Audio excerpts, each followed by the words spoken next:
दोस्तों, उत्तर प्रदेश के कानपुर देहात से एक बेहद सनसनीखेज और झकझोर देने वाली घटना सामने आई है, जिसने पूरे इलाके में आक्रोश पैदा कर दिया है। जमीनी विवाद, आपसी रंजिश और पैसों के लेन देन को लेकर एक दलित व्यक्ति पर इतना बर्बर हमला किया गया कि इलाज के दौरान उसकी मौत हो गई, जबकि उसकी पत्नी और बेटी गंभीर रूप से घायल हो गई। इस हमले को लेकर भीम आर्मी प्रमुख और नगीना से सांसद चंद्रशेखर आजाद ने तीखी प्रतिक्रिया दी है। उन्होंने सोशल मीडिया प्लेटफॉर्म एक्स पर पोस्ट करते हुए लिखा कि उत्तर प्रदेश के कानपुर देहात जिले के शिवली थाना क्षेत्र के वसोसी गांव में एक बहुजन परिवार के साथ हुई ये घटना अत्यंत दुखद, निंदनीय और जातिगत नफरत का घिनौना उदाहरण है। चंद्रशेखर आजाद के अनुसार इंटर कॉलेज के बाहर झोपड़ी डालकर जीवन यापन कर रहे देवकी नंदन पासवान और उनकी पत्नी ममता को पहले स्कूल के एक जातिवादी चौकीदार ने बेरहमी से पीटा। इलाज के बाद जब पीड़ित अपने घर लौटे तो हमलावरों ने अपने साथियों को बुलाकर लाठी, डंडों और हथौड़ी से दोबारा हमला किया। इस हमले में देवकी नंदन पासवान की इलाज के दौरान मौत हो गई, जबकि उनकी पत्नी ममता की हालत अब भी गंभीर बनी हुई है। उन्होंने कहा कि ये कोई सामान्य घटना नहीं थी, बल्कि एक दलित को उसकी औकात दिखाने की मानसिकता से किया गया सुनियोजित हमला था। यह हत्या पूरी तरह पूर्व नियोजित और जाति आधारित नफरत से प्रेरित थी। मुख्यमंत्री योगी आदित्यनाथ से सवाल पूछते हुए उन्होंने कहा कि जब पीड़ित अस्पताल से लौट चुका था, तब भी आरोपी खुलेआम हमला करने कैसे पहुंच गए? क्या इस व्यवस्था में दलित की जान की कोई कीमत नहीं? उन्होंने इस हृदय विदारक घटना पर गहरा दुख व्यक्त करते हुए पीड़ित परिवार के प्रति संवेदना जताई और ईश्वर से घायल महिला के शीघ्र स्वस्थ होने की प्रार्थना की।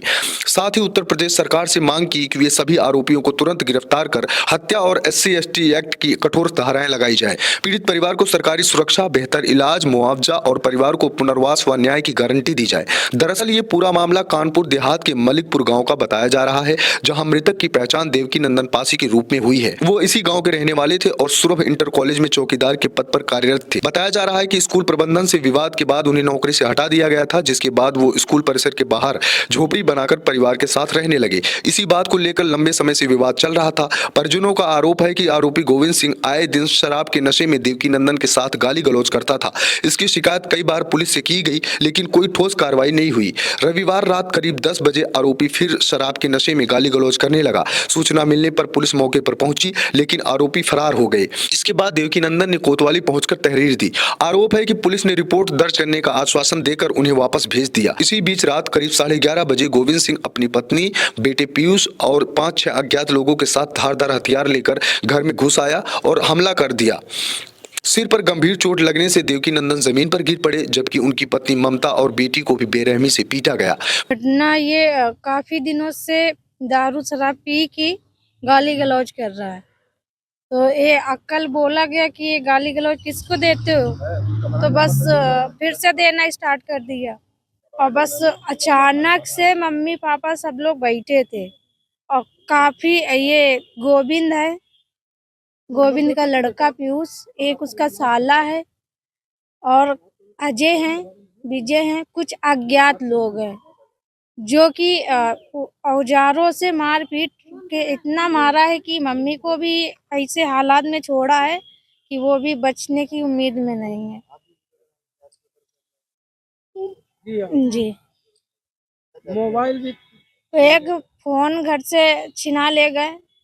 जो लोग कुछ पहने थे वो भी ले गए, कान के थे और गले में पहने थे वो भी ले गए।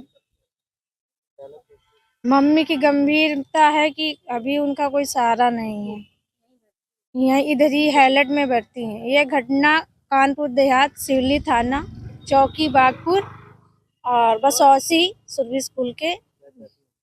हम यही चाहते हैं कि इनको कड़ी से कड़ी सजा मिले और अगर सजा नहीं दी जाएगी तो यही माना जाएगा कि पुलिस लोगों का, प्रशासन का साथ इन लोगों में मिला हुआ है। ये दावंगी टाइप। पुलिस उन्हें अस्पताल ले गई, जहां इलाज के दौरान देवकी नंदन की मौत हो गई।